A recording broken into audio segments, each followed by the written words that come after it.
घर में खटपट रहे, मन में रहे बैराग, दुनिया बैर रहे, उन्हें देख लगे आग। दई शिखापन बहुत तक कर थकी सब कोई, ए फिराए ज्यों फिरे, कहे समझावे सोहे, कहे समझावे सोहे।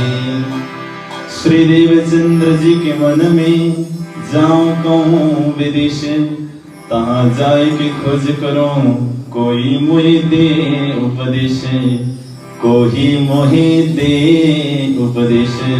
सच्चिदानंद धाम धनी की। आज हामी 10औं दिनमा हिँडिरहेका छौं, यानी कि जोडा अङ्कमा हामी प्रवेश गरेका छौं। हिजोसम्म एउटै अङ्क थियो, आज दुईटा अङ्क भएको छ, 1 अनि 0। 9 ले 8 लाई थप्पड हानेछ। किन थप्पड हानिस्? त मभन्दा सानो होस्, तँलाई थप्पड नहानेर कसलाई हान्नु? 8 ले सोचेछ 9 त मभन्दा ठुलो, कसलाई थप्पड हान्ने? 7 त मभन्दा सानै हो नि, 7 लाई हान्यो। 7 ले 6 लाई गर्दै गर्दै 1 ले विचार गरेछ, 1 त सबैभन्दा सानो हो, मभन्दा त सानो एउटा 0 हो। मैले 0 लाई थप्पड हान्यो भने 0 ले चाहिँ कसलाई थप्पड हान्ने? 1 ले 0 लाई थप्पड हानेन, माया गर पछाडि राखो, उ 10 भयो अनि सबैलाई थप्पड लगाइदियो। कृष्ण कन्हैया लाल की। हामी 10औं दिनमा छौं र 1 को पछाडि एउटा 0 छ। वास्तवमा 0 जति नै छ त्यसको कुनै भ्यालु हुँदैन। तपाईले 12 वटा 0 लेख्नुहोस्, त्यसको कुनै कीमत छैन। एउटा 0, दुईटा 0, तीनटा 0, 0 मात्रै भयो भने त्यसको कुनै महत्त्व छैन। तर त्यो 0 को अगाडि 1 आउने बित्तिकै के भयो? 1000 भयो, त्यसले महत्त्व पायो। अब उसको महत्त्वै छैन भनेर हटाइदिने भने 1000 बाट एउटा 0 हटाउने बित्तिकै 100 मा झरिहाल्छ। त्यसैले एक्लैमा उसको कुनै महत्त्व छैन। जब ऊ साथीसँग बस्छ नि, उसको महत्त्व पनि बढ्छ, मूल्य पनि बढ्छ। भने जस्तै हामी पनि 0 हौं सुन्दर साथी। 0 हुँदासम्म हाम्रो कुनै भ्यालु छैन। तर हामीले एक रूपी परमात्मालाई यदि अगाडि राख्यौं भने हामी कति बन्छौं? 10 बन्छौं। अनि त हामी जतिवटा 0 बढ्दै जान्छौं उति धेरै हाम्रो मूल्य बढ्दै जान्छ। अर्को 0 राख्यौं भने 100 बन्छौं, अर्को 0 राखिदियौं भने कति बन्छौं?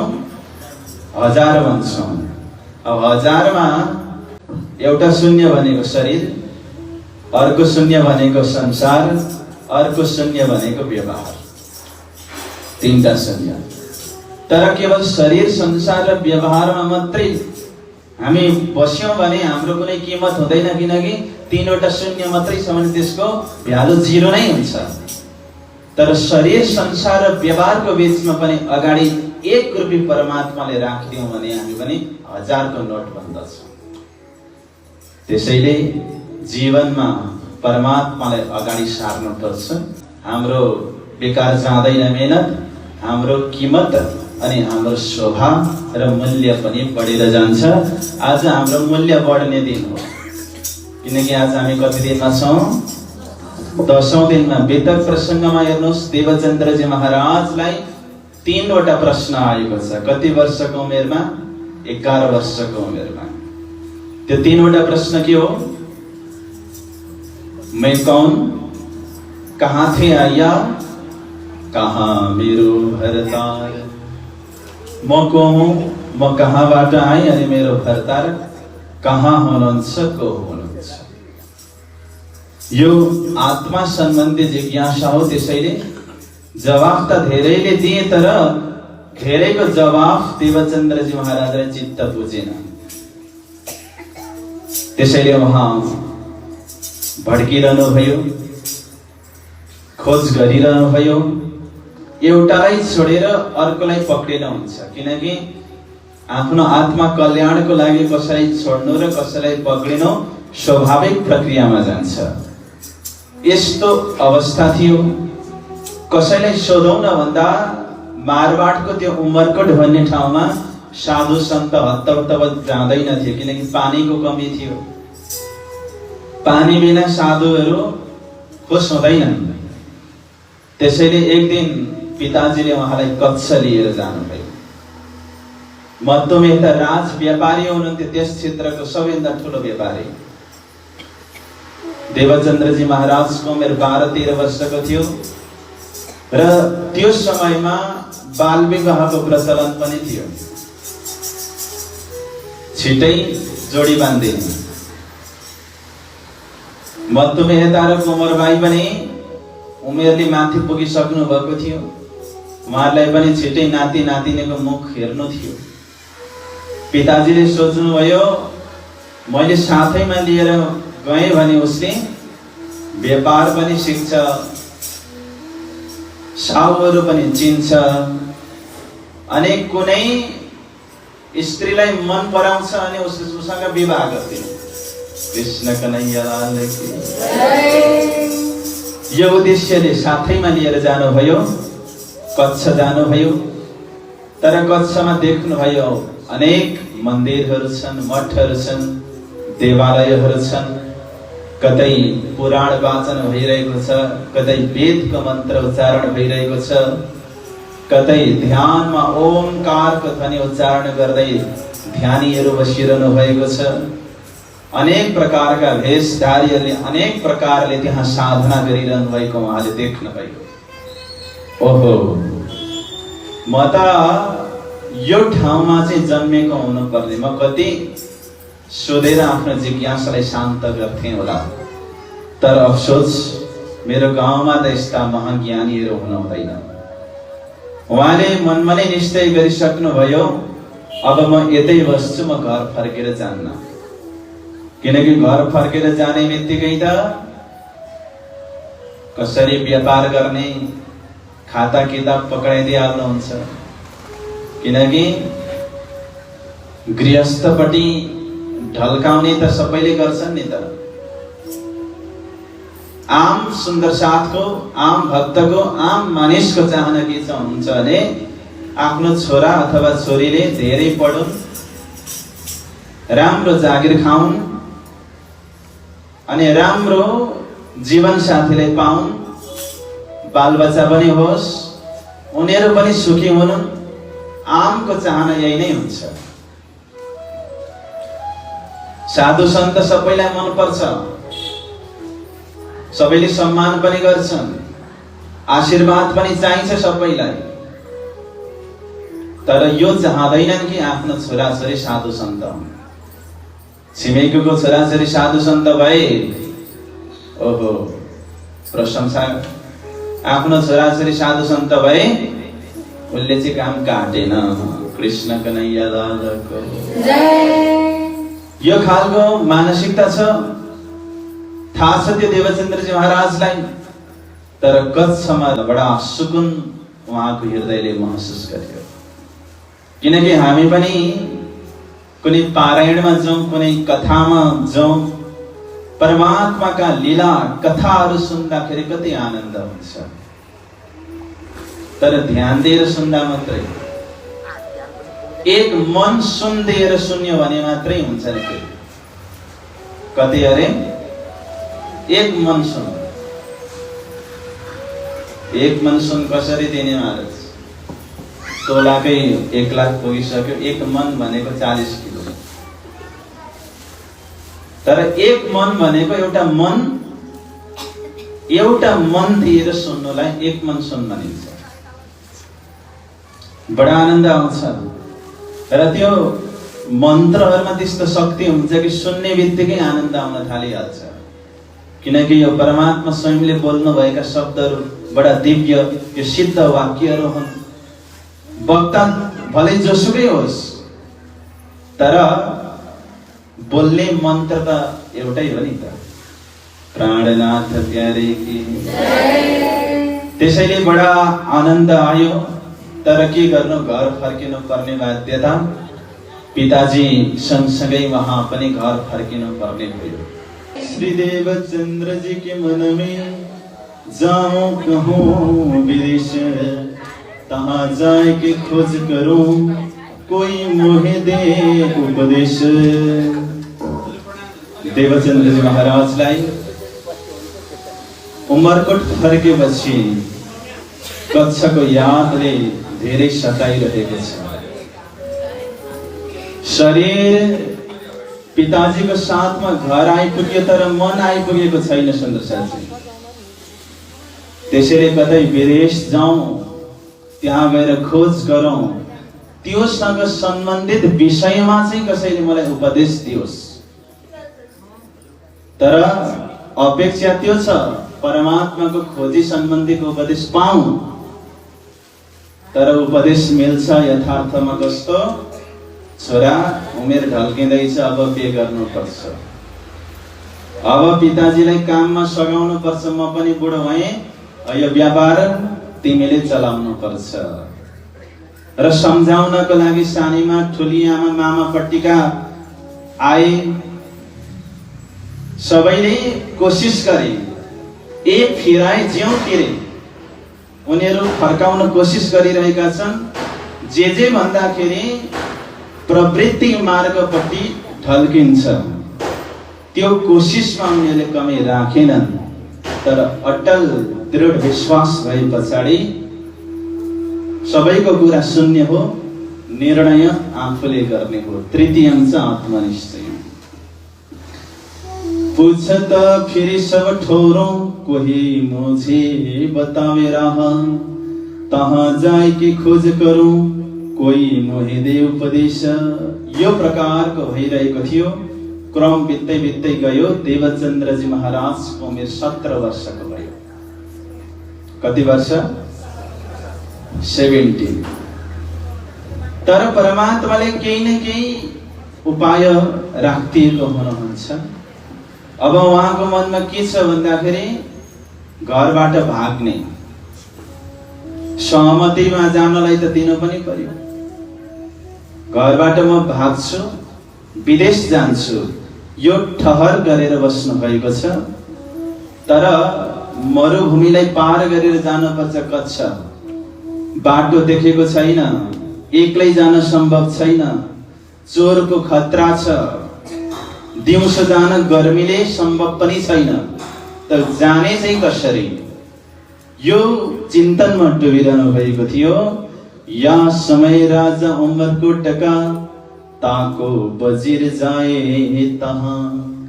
एउटा खबर सुन्नुभयो कि त्यो समयमा उमरकोटको राजाको पुत्र राजकुमारको विवाह हुनेवाला थियो र त्यो विवाहको लागि मन्त्री जानेवाला हुनुहुन्थ्यो राजकुमारको तरबार लिएर। त्यो समयमा राजालाई अथवा राजकुमारलाई कुनै खतराको संकेत मिलेको अवस्थामा राजकुमार आफू नगएर राजकुमारको तरबार लिएर गइथ्यो अनि तरबारसँग विवाह गरेर राजकुमारी भित्रिन्थिन्। यो सिस्टम थियो र त्यति बेला त्यही सिस्टम थियो, तरबार विवाह यानी कि खाडा विवाह। तरबारलाई खाडा भनिन्छ र त्यो खाडा विवाहको लागि मन्त्रीजी जाने निश्चय गर्नुभएको उहाँले सुन्नुभयो र जन्तीको संख्या कति थियो भने 280 एक बहल, 200 वटा घोडा र एउटा बैलगाडा जन्तीको लागि तयार पारियो। श्री देवचन्द्रजी ने सुनी गए पुछ्ने तिनसे, म पनि कच्छ जानेवाला अनि साथी जन्ती, म पनि जन्ती भएर कच्छ जान्छु। यो सोच आयो अनि मन्त्रीकोमा गएर उहाँ भन्नुहुन्छ हम जाएंगे कच्छ, म पनि कच्छ जानेछु। तब पुछा भने क्या असवारी तुम्हारे? देवचंद्र की असवारी छ कि साधन छ? साधन त छैन। हमसँग क्यों पहुँचोगे? प्यादे असवार होगे। साधन छैन। पैदल जाने हो भने हामी त घोडामा चढेर जाने, कसरी जान सक्छौ त? तब उनले बर्जे, मन्त्रीले रोके, तिमी हामीसँग जान पाउँदैनौ, किनकि साधन छैन, कसरी जान्छौ? जिना आओ संग हमारे, हाम्रो साथमा तिमी नआऊ। तब देवचंद्रजी विचारिया, देवचंद्रजीले विचार गर्नुभयो, मैं काहे पुछौं यिनी? जबकि मसँग साधन छैन, यिनीहरूले आफ्नो साधनमा चढाएर लैजाँदैनन्, अनि यिनीहरूलाई म सोधिराखौं किन? पीछे चला जाऊंगा अपने पाँव से, म आफ्नो पाउले पछाडि पछाडि जानेछु। घरौं जाए कि साँझको राह की लेने लगे, यो निश्चय गर्नुभयो अनि सामग्री एकट्ठा गर्ने तयारी गर्न थाल्नुभएछ। एउटा साधक साधनाको लागि घर छोडेर निक्लिने तयारीमा हुनुहुन्छ। उहाँले साधन के बोक्नुभयो त्यो सुनौ। थाली, कटोरा, लहडा और लोटा जलके। सामान पनि घरमा सोधेर मागेर होइन, लुकी लुकी भेला पार्नु परेको छ। पिता माताको आँखालाई छलेर साधन तयार पार्न थाल्नुभयो। सामग्री थाली, कटोरा, लोहडा। एउटा थाली राख्नु भयो पोकोमा। देवचंद्रजी के गर्दै हुनुहुन्छ? पोको तयार गर्दै हुनुहुन्छ। सबैभन्दा पहिले के हाल्नुभयो उहाँले? थाली, एउटा थाली राख्नुभयो। कटौरा राख्नुभयो। अनि लोहडा भनेको एउटा तावा। लोहडा शब्दको अर्थ तावा या त कराई। त्यहाँनिर दुईटै चिज पाक्छ, सब्जी पनि पकाउन मिल्छ, रोटी पनि पकाउन मिल्छ एउटैमा। 2 in 1। और लोटा जलकी, अनि एउटा पानीको लोटा बोक्नुभयो। एक निम्चा कम्बरमा एउटा चक्कु झुन्ड्याउनु भयो। और कपडे पहनन के, अनि कपडा 2-4 जोडी राख्नुभयो। बगुज बाँध तयार भए, एउटा पोको बनाउनु भयो, बाँध्नु भयो। खर्ची बाँधे, तिनमै अलिकति खर्च पनि राख्नु भयो। कतिवटा चीजको नाम आयो, म चीज भन्दै जान्छु, हजुरहरु गन्ती गर्दै जानु होला। थाली, कटौरा, लोहडा, जलको लोटा, चक्कु, कपडा, पोको, खर्च, यो 8वटा सामग्रीको नाम आएको छ। यद्यपि यो प्रतिनिधि नाम मात्रै हो, किनकि अन्य चीजहरु पनि त चाहिन्छ। यहाँनिर चामलको नाम आएको छैन। त खानेकुरा बोके पछाडि त चामल त हाल्नु पर्छ। त चामलको नाम कति बेला आउँछ भने भरे गएर सीधा म आफैले ल्याएको छु भन्नुहुन्छ, त्यति बेला उहाँले चामल, दाल पनि, पिठो पनि बोक्नु भएको प्रमाणित हुन्छ। त्यसैले 8वटा नाम आए पनि यो केवल प्रतिनिधि नाम मात्रै हो। यो त एउटा सामग्री हो। सामग्री भनेको केवल साधन हो, साध्य होइन। र सामग्रीमा पनि यो जाहेरी सामग्री हो। अब यसको बातुनी भेदलाई पनि अलिकति सुनौ। एउटा साधक, एउटा खोजी आत्मा साधनाको लागि निस्किँदैछ, त उसले सामान के बोक्ने? प्राणजीले किरन्तन ग्रन्थमा एउटा चौपाई भन्नुभयो। सुता होइस जाग्यो जागास बैठा होए, बैठा ठाड़ा होइयो ठाड़ा पाँव भरे आगे सोए। यूं तैयारी कीजिए आगू करनी है दौड़, सब अंग इश्क लेके निकष ब्रह्माण्ड फोड़। म एउटा यूं तैयारी कीजिए, तैयारी भन्ने सब्जेक्टलाई थोरै उठाउँदैछु। तैयारी कसरी गर्ने अरे भने आफ्नो अंग प्रत्यंगमा कुट के भन्छ हिन्दीमा, खाँदेर खाँदेर खाँदेर टाइट गर्ने।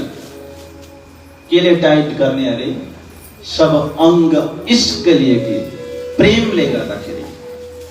त्यसैले त्यो एउटा प्रेमको तयारी, त्यहाँ पनि एउटा साधकलाई तयारीको विषय देखाइयो।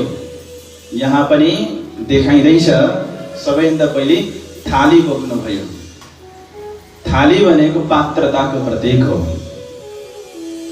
जब साधकमा एउटा पात्रता भन्ने गुण आउँदैन तबसम्म उसले प्राप्त गरेको विद्याको पनि अर्थ आउँदैन। प्राणजी महाराजले भन्नुभएको छ, पात्र ओलखिने कीजे अर्चा। पहिले पात्रको पहिचान गर अनि मात्रै चर्चा गर। हाम्रा पुराणहरूतिर दान कसलाई दिने भन्ने सन्दर्भमा सुयोग्य व्यक्तिलाई सुपात्रमा दिनुपर्छ भनेर भनेको छ।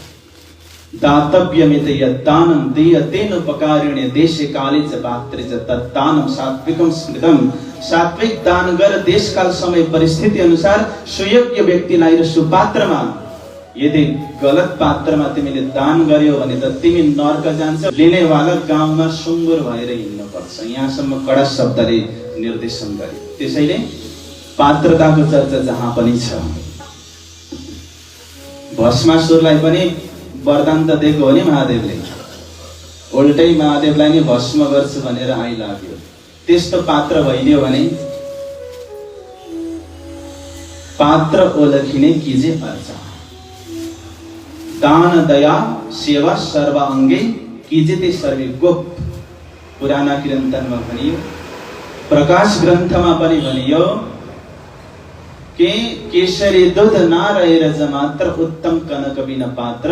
केशरी प्रजातिको सिंगिनीको दूध यदि तिमी दुन जाँदैछौ भने सुनको बाल्टी लिएर जाऊ। किनकि त्यसको दूधले केवल सुनलाई मात्रै सहन गर्न सक्छ। यानी कि सुनले मात्रै केशरी सिंगिनीको दूधलाई सहने ताकत राख्छ। गुरुजी 108 मङ्गलदास महाराजले भन्नुभयो, गंगा जलको पानी अत्यन्त पवित्र। गंगा जलले सगरका 60,000 पुत्रहरूको घरानीलाई पनि सिंचन गर्ने बित्तिकै गतिमुक्ति दिलाएको थियो। त्यस्तो गंगा जल पनि छालाको थैलो भित्र राखियो भने त्यसलाई गंगा जल भनिदैन।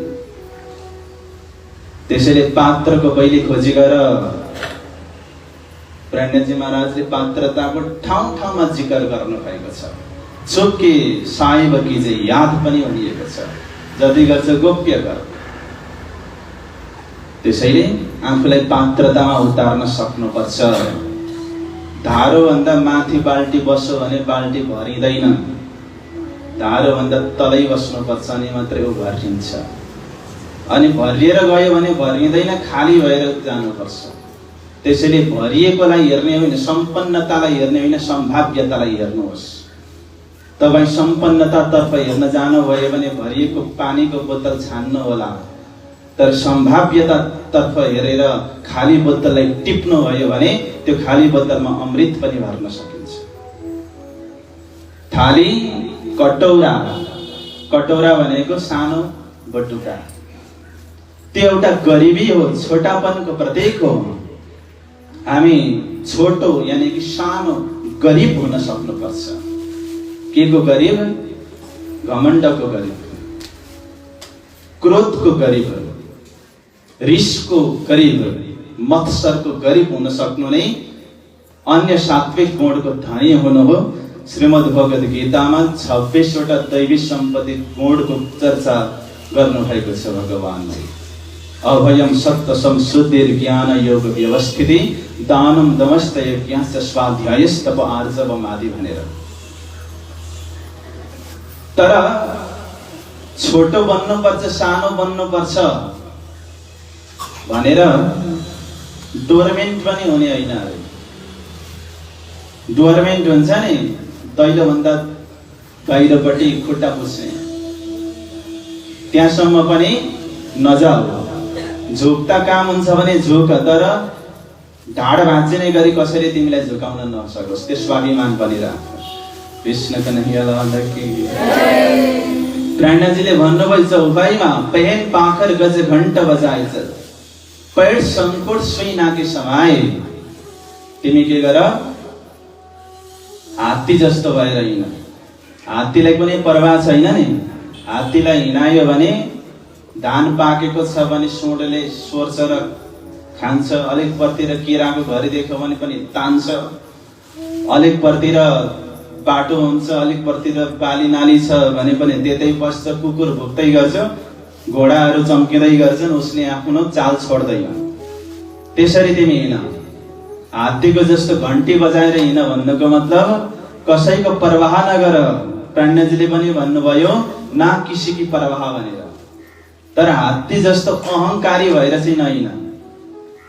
अगाडि भन्नुहुन्छ पैड सङ्कट सुई नाके समाए। हात्ती जस्तो भएर हिँड तर सुईको नाकबाट छिर्न सक्ने भएर हिँड भन्नुभयो। अर्को छ लोहडा।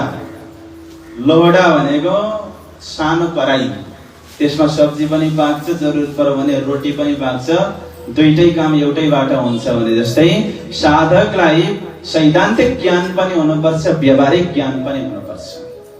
सैद्धान्तिक ज्ञान मात्रै भयो, व्यावहारिक ज्ञान हुन सकेन भने त्यो समाजको अनुकूल बन्न सक्दैन। समाजको अनुकूल हुनको लागि व्यावहारिक ज्ञान चाहिन्छ। एउटा ट्राफिकको अफिसरले बाइक सिक्ने वाली बहिनीलाई अन्त्यमा ट्रायल पासको लागि परीक्षा लिँदाखेरि सोध्नुभयो एउटा कन्डिसन दिएर, तपाईँ बाइक लिएर स्कुटी लिएर जाँदै हुनुहुन्छ अनि पर एकदम स्पिडमा छ है, स्पिडमा छ, अकस्मात तपाईँले देख्नुभयो पर एकापट्टिबाट तिम्री मम्मी आउँदैछिन्, अर्कोपट्टिबाट कुकुर आउँदैछ। अब तिमीले तुरुन्तै रोक्न सक्ने अवस्था छैन, एउटालाई मार्नुपर्छ। अब तिमीले कसलाई मार्छौ, कसलाई हान्छौ? एकापट्टि मम्मी अर्कोपट्टि कुकुर भन्दा ती महिलाले भनिन् आमा त आमा हो, म कुकुरलाई हान्छु। त्यति बेला ट्राफिक अफिसर मुस्कुराउँदै भन्छ तिमीले कुकुरलाई पनि हान्ने होइन, आमालाई पनि होइन, ब्रेकलाई चाहिँ हान्नु। कुकुरलाई मार्ने पनि होइन, आमालाई पनि होइन, ब्रेक चाहिँ मार। यो के हो? व्यावहारिक ज्ञान। व्यावहारिक ज्ञानको कमी हुँदाखेरि मैले भने नि अनुकूल हुन सक्दैन, त्यो हुनुपर्छ। अनि अर्को छ एउटा लोटा जल के, जलको लोटा। लोटा भनेको संकल्पको प्रतीक हो। कुनै कार्य गर्नु छ भने संकल्पबाट गर्नुपर्छ। त्यसैले यहाँ मन्दिरमा आउने बेलामा पनि आज चाहिँ बितक सुन्न जाने भनेर ठिक्क परेको पानी पर्यो। आज त पानी पर्यो नजाने, यसमा के कमी छ भने संकल्पको कमी छ। मैले सोचे त म जान्छु, चाहे चट्याङ परोस् कि चाहे पानी परोस्, म छाता ओढेर पनि जान्छु भने भावनामा पुग्नलाई पहिले संकल्प गर्नुपर्छ। त्यसैले हाम्रा पण्डितजीहरूले भन्नुहुन्छ नि दान दिनु छ भने संकल्प दिएर मात्रै दान दिनु है, संकल्प गरेर। राजा बलिको दरबारमा जाँदाखेरि वामन भगवानले पनि भन्नुभयो नि पहिले तिमी संकल्प गर अनि दिएको दान मात्रै लिन्छु, किनकि संकल्प गरे पछाडि त्यो गर्नै पर्छ, म गर्दैन भन्न पाइँदैन। सुकरात कहाँ गइयो? एकजना व्यक्ति सुकरात जो दार्शनिक हुनुहुन्छ सोक्रेटिस, उहाँकोमा जानुभयो अनि तपाईँ सफल हुनुहुन्छ, what is the reason of success, सफलताको राज के हो भनेर सोधियो। सोध्नेवालाले सुकरातले एउटा नदीमा लिएर जानुभयो। तिमीलाई पौडी खेल्न आउँछ? आउँदैन, म सिकाउँछु चलो। सुकरातले उसलाई नदीको बीचमा पुर्याउनु भयो अनि के गर्नुभयो? पानी भित्र डुबाउनु भयो, घाँटीमा समातेर दुईटा हातले। ऊ छटपटाउन थाल्यो। एकछिन सास फेर्न नसके पछाडि छटपटी हुन्छ नि, ऊ छटपटाउन थाल्यो। सुकरातले मर्नु भन्दा 2 सेकेन्ड अगाडि उसलाई बाहिर निकालिदिनु भयो। उसले सास फेरेर नर्मलमा आउनलाई 3 मिनेट लगायो। अनि सोध्नुभयो जब मैले तिमीलाई पानीमा डुबाएँ तिम्रो दिमागले के सोचिरहेको थियो? त्यो व्यक्तिले भन्यो, म कसरी सास फेर्ने त्यो सोचिरहेको थिएँ। अरू केही सोच्यौ? अरू त्यो भन्दा मैले अरू केही पनि सोचिनँ, किनकि मलाई सबसे जरुरत सास फेर्नु थियो। हो, तिमीले गर्दै गरेको कामलाई त्यति नै महत्त्व दिएर तिमीले गर्यौ भने तिमी पनि सफल हुन्छौ। कृष्ण कन्हैया लाल की। जसरी पानीभित्र डुबेको बेलामा कसरी सास फेरौँ त्यो बाहेक अरू तिमीले केही सोचेनौ नि। हो, कुनै कार्यलाई त्यसरी जुनूनको साथमा तिमीले गर्न थाल्यौ भने तिमी पनि सफल हुन्छौ। त्यसैले जुन जरुरत छ त्यसलाई गर्नुपर्छ, जुन सम्भव छ त्यसैलाई गर्नुपर्छ। सफलताको एउटा सूत्र म तपाईलाई भनिदिन्छु। जुन जरुरी छ त्यसलाई गर्ने, किनकि हामीसँग धेरैवटा विकल्प हुन सक्छ। अनि जुन सम्भव छ त्यसलाई गर्ने, अनि असम्भव लाग्ने कार्यहरू पनि बिस्तारै सम्भव हुँदै जान्छ, किनकि 1000 माइलको यात्रा पनि एक पाइलाबाट सुरु हुन्छ। लोटा संकल्पको प्रतीक हो, तिमी संकल्प गर। अर्को छ निम्चा भनेको चाकु, कम्मरमा बोक्नु भएको छ। त्यो चाकु भनेको जिज्ञासाको प्रतीक हो। ज्ञान प्राप्त हुनलाई पहिले जिज्ञासा चाहिन्छ, जिज्ञासा बिना ज्ञान प्राप्त हुन सक्दैन। त्यसैले doubt is key of knowledge, but to get doubt also requires little knowledge भन्छ। शंका भनेको ज्ञानको जननी हो, तर शंका आउनलाई पनि केही ज्ञान पहिले नै चाहिन्छ। मुढा सल्कियो भने आगो बल्छ, मुढाले भात पनि पकाउँछ, आलु पनि ओसिन्छ, रोटी पनि पकाउँछ। तर मुढा एकैचोटि लाइटर पारेर लगाइदियो भने सल्किँदैन। मसिना झिलिमिटी चाहिन्छ, त्यसले मुढा सल्काउँछ, अनि सल्केको मुढोले चाहिँ भात पकाउँछ। भने जस्तै ज्ञानको प्राप्ति गर्नको लागि पहिले शंका चाहिन्छ, शंका आउनलाई पनि अलिकति ज्ञान चाहिन्छ, अनि मात्रै शंका आउँछ। त्यसैले चक्कु भनेको जिज्ञासाको प्रतीक हो। चक्कुलाई कम्मरमा माथ्नु भनेको के हो? कम्मर भनेको हिम्मतको प्रतीक हो। ज्ञान छ, हिम्मत छैन भने फेरि त्यो ज्ञानको पनि अर्थ हुँदैन। त्यसैले आफ्नो ज्ञानलाई हिम्मतको साथमा चुनौतीलाई सामना गर्दै पस्किन सक्ने क्षमता हुनुपर्छ। कम्मरमा चक्कु भेर्नुको अर्थ त्यो हो। और कपडे पहिनन के, कपडा भनेको मर्यादाको प्रतीक हो। मर्यादालाई कहिले पनि साधकले तोड्नु हुँदैन। बकुचा बान्ध तयार भए, बकुचा भनेको पोका, पोका भनेको कर्मको पोका। साधक जहाँ जहाँ जान्छ कर्म पनि सँगसँगै जान्छ। त्यसैले कर्मको बन्धनभित्र जो पनि हुन्छ र आफ्नो कर्मको फल भोग्नै पर्छ। म भोग्दिन भनेर सुख पाइँदैन। अनि अर्को चिज छ खर्च। खर्च भनेको पैसा। पैसाको एउटा सानो आत्मकथा म तपाईलाई सुनाउँछु। पैसाले के भन्छ भने, हुन त म कागजको टुक्रा हो, तर मैले अहिलेसम्म डस्टबिन कस्तो हुन्छ देखेको छैन। कृष्ण कन्हैया लाल की। कहानी सक्यो। हुन त म कागजकै टुक्रा हो, तर मैले डस्टबिनको अनुहार देख्नु परेको छैन। म अलिकति च्यात्ते भने पनि टालटुल गरेर चलाउँछ, टाउको काटेर च्यात्ते भने पनि ब्याङ्कमा लगेर साट्छ, तर डस्टबिनमा चाहिँ हाल्दैन। कृष्ण कन्हैया लाल की। खर्च भनेको हिम्मतको प्रतीक हो। जबसम्म गोजीमा पैसा हुन्छ नि, गोजीमा पैसा भएको बोली र नभएको बोली अर्कै हुन्छ। कृष्ण कन्हैया लाल की। त्यसले हिम्मत दिन्छ। एउटा हिम्मतको पनि प्रतीक हो, अनि अर्को संस्कारको पनि प्रतीक हो। एउटा हुन्छ कार, अर्को हुन्छ संस्कार। बच्चा रोयो भने कार दिने चलन छ नि, 100 रुपैयाँको कार। तर बच्चा रोयो भने कार नदिनु अरे, संस्कार दिनु अरे। कार दिनु भएन भने वो एकछिन रोन्छ, संस्कार दिनु भएन भने जीवनभर रुनुपर्छ। त्यसैले खर्च भनेको के हो? संस्कारको प्रतीक हो।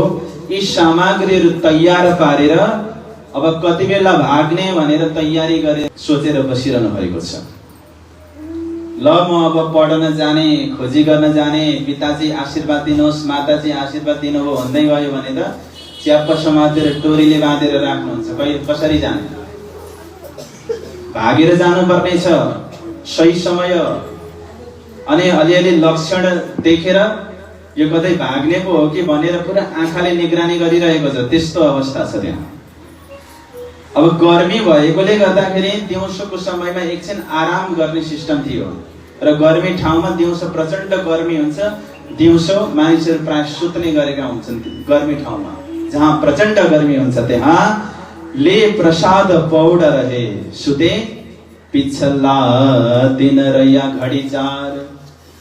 दिनको पछिल्लो प्रहरको 4 घडी समय बाँकी रह्यो। मैले दोस्रो दिनको चर्चामा हजुरलाई भनेको छु, ब्रह्मात्माहरू संसारमा कति बजे आए? माइकबाट भनिदिएपछि सबैले थाहा पाइहाल्छ। कति बजे? भन्नु नभन्नु भने होइन। प्राणनाथ प्यारे की 4:30 बजे सखियाले परमधाम छोडे अनि परमधाममा उठ्छन् कति बजे? यो ठुलो कन्सेप्ट हजुरले जान्नुभयो दार्तमको। त यहाँ पनि ठ्याक्कै 4:30 भयो। त्यसैले छोड्ने समय यहाँ खेलमा पनि 4:30 नै संयोगले जोडियो। 4:30 बजेको समय रह्यो। वे साथ असवार भए। घरबाट देख्नुहुन्छ जन्तीहरू बाटो लागे। उहाँको प्लान के थियो? जन्ती गए पछाडि म पछि जान्छु भनेर। जन्तीहरू हिँडे। अब म आफू पनि हिँड्छु भन्ने सोच बनाइरहनु भएको थियो। तर माता पिताजीको नजर परिरहेको छ। त्यति बेला त्यहाँबाट हिँड्ने वातावरण बनेन। एक गर्ने लगे विचार। अब विचार त गर्नु पर्यो नि, हिँड्न पाइएन कि। कमर बांधते कछु ढील हो गई त वे असवार चले गए ए पीछे चले जाए त। कमर बांधते कमर बाँध्नु भनेको के हो? हिम्मत गर्नु। प्रयास गर्दा गर्दै ढिलो भयो। वे असवार चले गए, ती जन्तीहरू गए ए पीछे चले जाए त। देवचन्द्रजी उनीहरुकै पछि जानु छ। अब विचार गर्नुभयो। पिताजी कतै जानुभयो, माता पनि केही काममा बिजी हुनुभयो। यो भन्दा उपयुक्त मौका अर्को कुनै आउनेवाला छैन। Opportunity knocks at the door but one side. मौकाले ढोका नक गर्छ तर एकचोटि गर्छ। त्यति बेला चिनेन र ढोका नखोलिकन बसिरह्यो भने बगेको खोला फर्कँदैन, समयले फर्कँदैन। हुन त अवसर नचिन्नेहरूले मौकाले आएर बाहिरबाट अवसरले ढोका ढकढक्यायो भने पनि हल्ला सम्झन्छ, भित्र सुतिरहन्छ। अलिकति जागृत भएर त्यसलाई स्वागत गर्न सक्नुपर्छ। 4:30 बजेको समयमा मौका मिल्यो। घरको पछाडिपट्टिको ढोकाबाट निस्किनु भयो। कृष्ण कन्हैया लाल की जय। त्यसैले निवृत्ति मार्गको बाटोलाई स्वागत गरिँदैन, त्यो एक्लै यात्रा गर्नुपर्ने हुन्छ र लौकिक सम्बन्धले साथ पनि दिँदैन त्यो निवृत्ति मार्गको यात्रामा। समय भएको छ कति बजे? 4:30 गएको छ। त बुढेसकालको एउटा छोरा, आमा बुबाको माया लागेन होला? माया लाग्नु पर्ने कति निष्ठुरी रहेछन् है। तर नीतिले के भन्छ भने त्यजेदेकं कुलस्यार्थे ग्रामस्यार्थे कुलम त्यजेत, ग्राम जनपदस्यार्थे आत्मार्थे पृथ्वीं त्यजेत। यदि कुलको भलाइ छ भने एउटा व्यक्तिलाई त्याग्न सक्छ। यदि गाउँको भलाइ छ भने आफ्नो कुललाई पनि परित्याग गरिदियो। यदि राष्ट्रको भलाइ छ भने आफ्नो समाजलाई पनि परित्याग गरिदेऊ। यदि सवाल आत्मकल्याणको आउँछ भने पृथ्वी त्याग गर्नु पर्यो भने पनि तिमी पछि नपर, किनकि केही पाउनलाई केही गुमाउनु पर्छ। त्यसैले यो कठोर निर्णय लिन बाध्य हुनुभयो, वहाँ अगाडि बढ्नुभयो। यूं करते चले गए बीच पड़ी आई रात, ये मुलुक रेतिएका किनसौं करे बात। जाँदै गर्दाखेरि रात पर्यो, रेती यानी कि बालुवाको बाटो थियो, साथमा कोही छैनन्, कोही भेटिएनन् पनि कोसँग कुरा गर्ने। यसको मतलब जो साधक आफ्नो साधनाको लागि निस्किन्छ नि, बाटो सजिलो हुँदैन।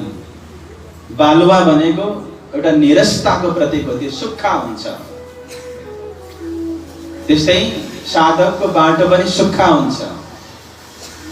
कलश ग्रन्थमा प्राणजीले यो कुरालाई भन्नुभयो, कठिन निपट विकट घाँटी प्रेम की, त्रवंक बंक सुरों किनौ न अगमाए। धार तरवार पर सचर श्रृंगार कर, शामी अंग शांगा रोम रोम बराए। कठिन छ, विकट छ, तीन ठाउँमा बाङ्गो छ बाटो है, साधनाको प्रेमको बाटो त्यस्तो छ, तीन ठाउँमा बाङ्गो छ, कठिन छ, विकट पनि छ, अनि तरवारको धार बिछाइएको छ। अरे त्यसमा तिमी श्रृंगार गरेर हिँड। तरवारको धार जस्तो बाटो, अत्यन्तै बारीकी बाटो हुन्छ त्यो प्रेमको। अलिकति तिमी मिस्टेक गर्यौ भने तिमी तरवारको धारमा काटिनेछौ। त्यहाँ तिमीले के को श्रृंगार गर भने धैर्य, शील, सन्तोष आदि गुणहरूले आफूलाई सजाएर अगाडि बढ भन्नुभएको छ। त्यसैले ए मुलुक रेतिएका किनसौं करे बात, तहाँ चले राह न पाए भया चोर न का जोर। वास्तवमा चोरको डर लाग्न थाल्यो। अब हुन त चोरी हुन्छ भनेर डराउन पर्ने चिजै के बोक्नु भएको छ र? यद्यपि खानेकुराको एउटा पोको छ, त्यही पनि चोरले चोरी दियो भने के खाने, कति दिनमा पुग्छ थाहा छैन। एउटा त यो जाहेरी चोरको कुरा हो। अर्को भनेको गुण-अङ्ग इन्द्रिय पनि चोर नै हुन्। यिनीहरूले कति बेला चोरी गर्छन् थाहा हुँदैन। त्यसैले प्राणजीले यो गुण-अङ्ग इन्द्रियहरूलाई म सिधा गर्छु अनि सुख शीतल करो संसार भनेर कलश ग्रन्थमा भन्नुभएको छ। र चोरको कुरा रास ग्रन्थको एउटा प्रकरणमा गर्नुभएको छ। मायालाई चोर भन्नुभएको छ प्रकरण 2 मा। चोरले के गर्छ थाहा छ? मान्छे नभएको ठाउँमा अनि बत्ती नबलेको ठाउँमा गएर चोरी गर्छ। बत्ती बलेको ठाउँमा गएर चोरी गर्नेलाई चोर भनिँदैन, डाका भनिन्छ, लुटेरा भनिन्छ। एउटा त बत्ती बलेको हुनु हुँदैन, अर्को मालिक सुतेको हुनुपर्छ। यस्तो बेलामा चोर लाग्छ। भनेको जस्तै हाम्रो आत्मामा पनि अज्ञान आयो, जीव पनि जागृत हुन सकेन भने माया रूपी चोर आएर प्रवेश गर्छ र मायाले आफ्नो बनाउँछ। जब मायाले आफ्नो बनाउँछ उसलाई केही पनि गर्दिन, किनभने उता मेरै हो भन्दै चुप्प लागेर बसिरहन्छ। मान्छेले के भन्छन् भने उता बाङ्गोटिङको काम गर्छ, उसैले चाहिँ नयाँ नयाँ घरहरू ठड्याइरहेको छ, सम्पत्तिहरू कमाइरहेको छ, म चाहिँ कति धर्म गर्छु, मलाई चाहिँ किन दुःख मात्रै परेको। दुःख परेको होइन, परमात्माले कृपा गर्नुभएको। प्राणजीले भन्नुभयो नि, दुःख रे प्यारो मेरो प्राणको। त्यति दुःख पर्देको घरमा बिहान र बेलुका गएर एकचोटि परमात्माको तपाईँ दर्शन गर्नुहुन्छ। सुख छ भने खोइ तपाईँले फुर्सद 2-3 वटा फोन हुन्छ, एउटा फोन राखो, अर्कोमा घन्टी बज्छ, अर्को राखो, अर्कोमा घन्टी बज्छ। फुर्सद मिल्दैन। भजन भक्ति गर्नलाई तपाईलाई परमात्माले कृपा गर्नु भएको। अनि जब मायाले आफ्नो पक्ष छोडेर अर्कोपट्टि लागेको कसैलाई देख्छ भने खुट्टामा समात्दै पछारिहाल्छ। किनभने खाटमा सुतेको जमिनमा पछारिन्छ कि जमिनमै सुतेको पछारिने ठाउँ हुँदैन। त्यसैले अगाडि कोही बढ्छ, साधना गर्छ, भक्तिको पथमा हिँड्छ भने गिर्ने पछारिने उही हो। तर पछारेको पछारे नहुन चाहिँ उसको धर्म हुन्छ। फेरि जिन्दगी भनेको एउटा बक्सिङ गेम जस्तै हो, लडिकन हारिँदैन, तब हारिन्छ जब लडेपछि उठिँदैन। त्यसैले हिम्मत हार्नु हुँदैन। भया चौरन का जोर एक दुई निभा नसके, हे इन भान्तका ठौर एक दुईजना हिँड्न नसक्ने त्यस्तो डरलाग्दो ठाउँ। जङ्गली जनावरको पनि प्रकोप थियो त्यहाँनिर। एक ढेर वायु धरे उठाए, जानुहुन्छ हावा हुन्डरी चल्छ, अगाडि बालुवाको थुप्रो लाग्छ, फेरि बाटो चेन्ज गरेर अलिकति अगाडि बढ्नुहुन्छ, अर्को बालुवाको थुप्रो लाग्छ। वास्तवमा बालुवाको थुप्रो लाग्नु भनेको के हो भने विघ्न बाधाहरू आउनु। कहिलेकाहीँ प्रशंसाको थुप्रो लाग्छ, कहिलेकाहीँ निन्दाको थुप्रो लाग्छ। र यो चाहिँ मानसिकता बनाउन सक्नुपर्छ एउटा साधकले। जीवनमा प्रशंसा पनि आउँछ, निन्दा पनि आउँछ, दुईटैलाई म स्वीकार गर्न सक्छु भन्ने क्षमता राख्न सक्नुपर्छ। किनभने सुख दुःख प्रशंसा र निन्दा भनेको चक्रमा एकापट्टि सुख हुन्छ, अर्कोपट्टि दुःख हुन्छ। चक्र त घुमिरहन्छ, कहिलेकाहीँ सुखमा परिन्छ, कहिलेकाहीँ दुःखमा परिन्छ।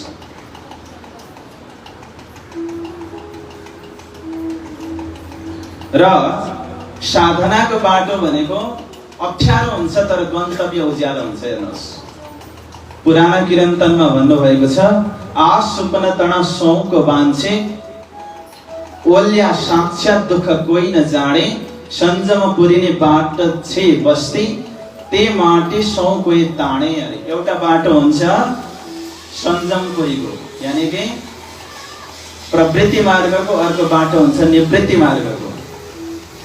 सिधा शब्दमा भन्नु पर्दाखेरि एउटा बाटो हुन्छ सांसारिक, अर्को बाटो हुन्छ पारलौकिक। सांसारिक बाटो कस्तो हुन्छ अरे भने ठुलो हुन्छ अरे, सजिलो हुन्छ अरे, मान्छेको भिड पनि त्यही हुन्छ अरे, अनि सुरुमा उज्यालो पनि हुन्छ संसारपट्टि जाने बाटो। अनि परमात्मापट्टि जाने बाटो सानो हुन्छ, कोही हिँडेको देखिँदैन पनि, अप्ठ्यारो हुन्छ। यो दुईटा कन्डिसन छ अनि मान्छेले छान्छ कि जुन बाटो फराकिलो छ, हिँड्नलाई सजिलो छ, अनि जहाँ भिड देख्छ मान्छे त्यही जान्छ। मान्छेको यो स्वभाव हो। एक्लो बृहस्पति झुट्टा हुन्छ नि, जहाँ भिड छ मान्छे त्यही जान्छ। यो कुरा मान्छेको स्वभावै हो। र मान्छेले अरूको कुरालाई ज्यादा विश्वास गर्छ आत्मनिश्चयलाई भन्दा। सबैले राम्रो भनिदियो भने ए राम्रो रहेछ भन्छ, सबैले नराम्रो छ भने ए नराम्रो रहेछ भन्छ, तर उसले आफ्नो आत्मनिर्णय गर्नै सक्दैन। तर सुरुवात चाहिँ त्यस्तो छ। तर पारलौकिक बाटोको गन्तव्य उज्यालो छ, लौकिक बाटोको गन्तव्य अँध्यारो छ। हिँड्दै गयो बाटो साँगुरिँदै जान्छ, मान्छेहरू खस्दै जान्छन्, अलिक पर पुग्दाखेरि त बाटै टुङ्गेको हुन्छ। तर पारलौकिक बाटो साँगुरो हुन्छ, अप्ठ्यारो हुन्छ। हिँड्दै जाँदाखेरि साथीहरू भेटिँदै जान्छ, बाटो फराकिलो हुँदै जान्छ, गन्तव्य उज्यालो उज्यालो हुँदै जान्छ, ऊ उज्यालोमा पुग्छ। वय बालक मन दशत, पेट में उठा दर्द। अवस्था बालकको छ, मनमा डर लाग्यो, पेट में उठा दर्द, पेट दुख्न थाल्यो। नजाने आगे पछि हे कौन जागा शरद। यो मरुभूमिको सीमा कहाँसम्म फैलिएको छ त्यसको पनि कुनै जानकारी छैन। यूं करते चले जाते एक शख्स दिया दीदार। कृष्ण कन्हैया लाल की यसरी नै मनमा डर छ, भय छ। जङ्गली जन्तुहरूको पनि डर छ, चोरको पनि डर छ, गन्तव्यमा नपुगिने अनिश्चितताको पनि डर छ। यो डरको बीचमा पेट पनि दुख्न थाल्यो। बाल्य अवस्था छ, साथी कोही पनि छैन, अँध्यारो छ। त्यो यथार्थमा तपाईहरु पनि डुबेर सुन्नुभयो भने अलिकति प्रकाश आउँछ। एक शख्स दिया दीदार, एउटा व्यक्तिले दर्शन दियो। पर देख्नुहुन्छ, न भूत हो न व्यक्ति हो, के हो थाहा छैन। तब बढी दहशत भई तब एकदम डर लाग्यो। ऐसो आयो विचार, यस्तो विचार आयो, एक चोर मोको मारेगा नहीं बचने का ठौर, मेरा कछु न चलहे मुझ गई सौर। त्यो आउँदै गरेको चोर अब चाहिँ यति निश्चय गर्नुभएछ त्यो भूत होइन चोर नै हो भन्ने ठान्नु हो। किनकि हतियारमा परबाट टल्केको मात्रै देख्नु भएको छ, एउटा मोडाको ठोटो हो कि के लागेको थियो पहिले। अब चाहिँ निश्चय गर्नुभएछ यो मान्छे चाहिँ मान्छे नै हो, पक्कै पनि यो चोर हुनुपर्छ। ए चोर मोको मारेगा, यसले अब मलाई मार्ने भयो, मेरो बच्ने ठाउँ अब रहेन, अब म केही पनि गर्न सक्दिनँ, मेरो बुद्धिले पनि काम गर्न छोड्यो। इतने में आए गया हो गई मुलाकात। यस्तो सोच्दा सोच्दै ऊ नजिकै आइपुग्यो, भेट भयो। देख्दै दहशत भए, पेटको दर्द अझै बढेर गयो। वह गर्ने लगा बात, उसले कुरा गर्न थाल्यो। त्यो स्वरूप कस्तो थियो, यो स्वरूपको परिचय देखाउनु भयो। यह भेष सिपाही का, कम्बर कटारी तरवार, मुह दाढ़ी हाथ वर्षी, ऐसा भेष ल्याउला हार। कृष्ण कन्हैया लाल को। यह भेष सिपाही का, चोर जस्तो लागेको थियो तर सिपाहीको भेष रहेछ। यह भेष सिपाही का, सिपाहीको जस्तो भेष छ। अनि कम्बर कटारी तरवार, कम्बरमा एउटा सानो चाकको छुरा छ, अनि तलवार एउटा लामो तरवार छ। कटारी भनेको छोटो हुन्छ, तरवार भनेको लामो हुन्छ। मुह दाढी, अनुहारमा दाढी आएको छ। हात वर्षी, हातमा एउटा भाला पनि छ। ऐसा भेष ल्याउन हार, त्यो स्वरूप यस्तो भेष राख्नेवाला थियो। त सिपाहीको भेषमा परमात्माले दर्शन दिँदै हुनुहुन्छ। किन भन्दा सिपाही भनेको रक्षा गर्छ। सिपाहीले, सिपाहीको ड्युटी के हो? रक्षा गर्ने। अनि परमात्मा पनि रक्षा गर्नेवाला हुनुहुन्छ, त्यसकारण त्यो भेषमा आउनुभयो। एउटा व्यक्ति एकदम आस्तिक थियो, भगवानले कहिलेकाहीँ दर्शन दिने गर्नु हुँदो रहेछ, तर सपनामा। भक्तले भन्यो, भगवान सपनामा त तपाईले दर्शन दिनुहुन्छ, कहिलेकाहीँ विपनामा पनि दर्शन दिने गर्नुहोस्। भगवानले भन्नुभयो, विपनामा पनि त साथैमा त सुने, म कहाँ अलग छु र? जब तिमी बिहानै उठेर मडिङ वाक जान्छौ नि, बिहानै बाटोमा हिँड्दै जान्छौ नि, त्यति बेला म पनि त साथमा हुन्छु। नपत्याए भोलि पाइला हेर्नु, मेरो पनि पाइला हुन्छ। भोलिपल्ट साँच्चीकै पाइला पनि छ। ए साँच्चीकै भगवान मेरो पासमा आउनुहुँदो रहेछ। विश्वास भयो। केही दिन पछाडि उसको जीवनमा दुःख आयो, आपत्ति आयो, विपत्ति आयो। अनि ऊ बिहान हिँड्न चाहिँ छोडेन। हेर्छ त एकजनाको मात्रै पाइला छ, भगवानको पाइला त उसले देखेन। अनि विचार गर्यो, ए मान्छे जस्तै भगवान पनि स्वार्थी। जब मलाई सुख थियो भगवान साथमा, जब मलाई विपत्ति आयो भगवान पनि गायब। उसले कन्टिन्यू गर्यो। फेरि उसका जीवनमा सुखका क्षणहरू आए। बिहान हिँड्छ, फेरि देख्छ दुईजना हिँडिरहेको, दुईजनाको खुट्टाको पाइ चिन्ह छ। अनि भगवानले रातमा दर्शन दिनुभयो। भगवानले उसले सोध्यो, भगवान मलाई विपत्ति आउँदा तपाईँ अन्तर्ध्यान हुनुभएको थियो, जब फेरि खुसीका दिनहरू सुरु भए, सजिलो भयो, फेरि तपाईँ आउनुभयो, तपाईँ पनि त्यस्तो स्वार्थी? भगवानले भन्नुभयो, जब विपत्ति परेको बेलामा तिमीले मर्निङ वाकमा एकजनाको मात्रै पाइला देखेको थियौ भने त्यो पाइला मेरो थियो, तिमीलाई त मैले भुइँमा बोलेको थिएँ। हेर्नुहोस् कसरी सुरक्षा गर्नुहुन्छ। गीतामा भन्नुभयो, अनन्यश्चिन्तयन्ते माम योजना पर्युपासते तेषां नित्यभियुक्तानां योगक्षेम वहाम्यहम्। जसले मलाई अनन्य भावले भज्दछ उसको योग र क्षेमलाई म वहन गर्नेछु। योग भनेको भगवानसँग जोड्ने, क्षेम भनेको भगवत प्राप्तिको लागि गरेको साधनको रक्षा गर्ने। यो दुईटै जिम्मेवारी परमात्माले लिनु भएको छ। कोही समर्पित भएर मलाई भज्छ भने उसको रक्षा गर्ने जिम्मेवारी मेरो भगवानले यो प्रतिज्ञा गीतामा गर्नुभएको छ। तर अनन्य भन्ने शब्द छ यहाँ, न अन्य इति अनन्य, एउटालाई मात्रै अरूलाई होइन। उसको लागि कुनै अल्टरनेटिभ हुनु हुँदैन, उसको लागि एउटै मात्रै डिरेक्सन हुनुपर्छ। जब विकल्प देख्न थालिन्छ नि तब समर्पण घट्छ।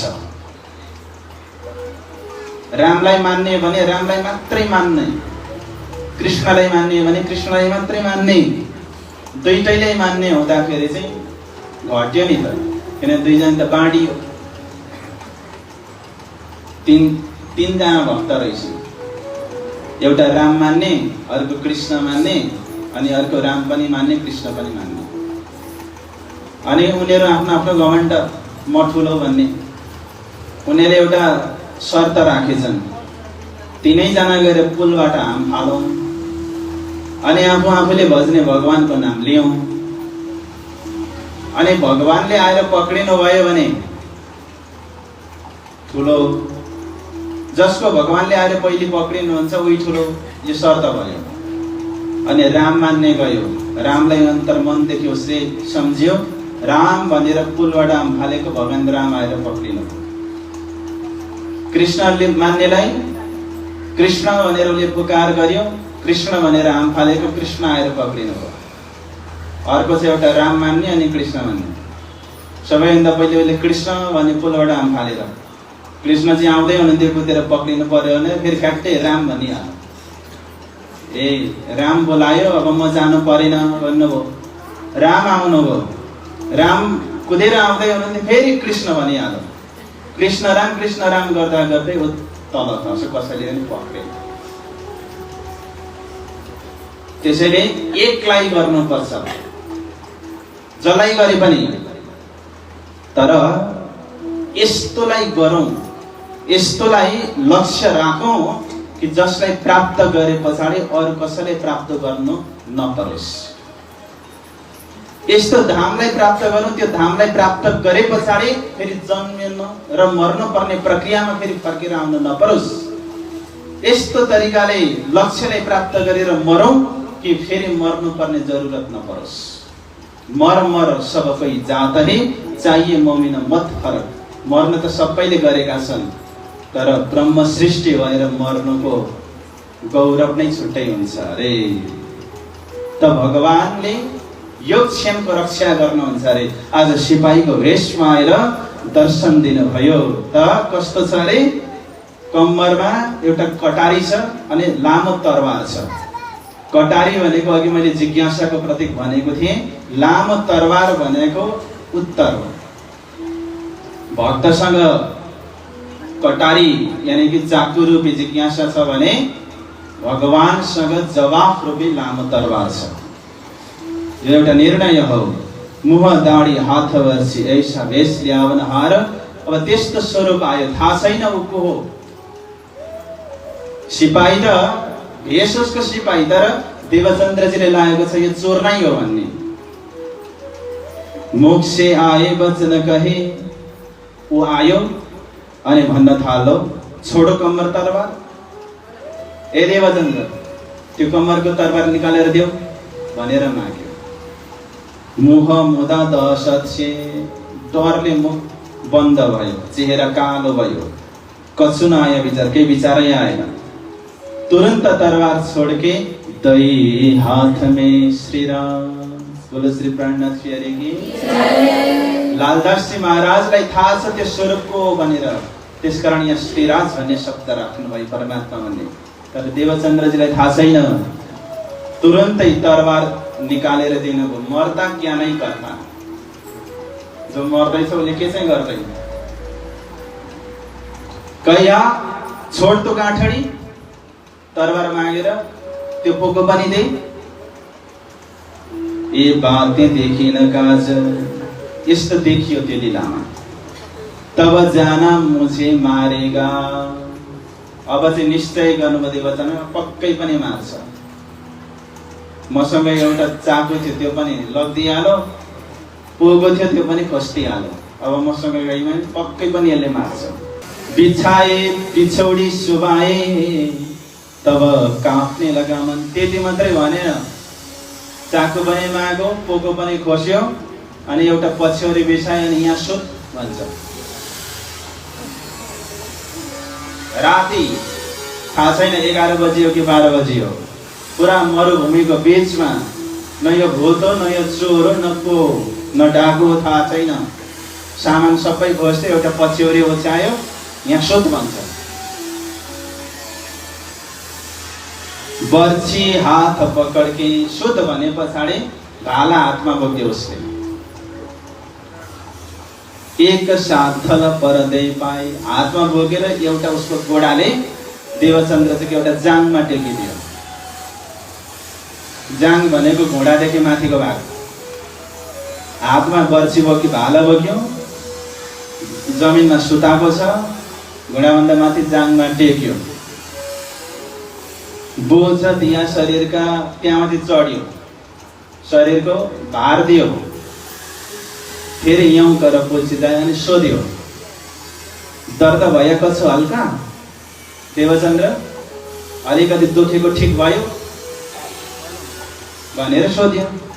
यसो विचार गरेको जुन पाटोपति उसले टेकेको थियो त्यता त पुरा शरीर त फुलको थुङ्गा जस्तो हल्का भएको महसुस भयो। अब त लोभ लाग्यो। देवचन्द्रले उत्तर दिए, कसो र यहाँ अर्को ठाउँ, यतापट्टि त ठिक भयो, अर्कोपट्टि दुखिरहेको छ भन्दिन। यसले टेक्यो भने निको हुने रहेछ नि, लोभ लाग्यो नि त, अर्कोपट्टि पनि दुखेको छ। फिर दूसरी जांग मूल में दे पांव खड़े रहे, बोझ दिया शरीर का इन शरीर पर दे। फिर पूछा क्या खबर, सुलमिटा आकार, अर्कोपट्टि टेकेर सोध्यो उसले, अब ठिक भयो, अर्कोपट्टि पनि हल्का छ, शरीर एकदम तगडा मजबुत भयो।